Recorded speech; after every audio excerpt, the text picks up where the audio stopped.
उत्तिष्ठ नरशार्दूल कर्तव्यं दैवमाह्निकम् उत्तिष्ठोत्तिष्ठ गोविन्द उत्तिष्ठ गरुडध्वज उत्तिष्ठ कमलाकान्त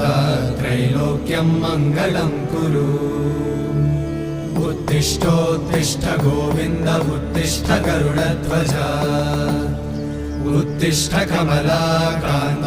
त्रैलोक्यं मङ्गलं कुरु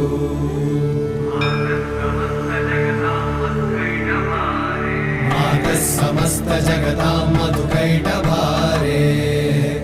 वक्षो विहारिणि मनोहर दिव्यमूर्ते श्रीस्वामि निश्रित जनप्रिय दानशीले श्रीवे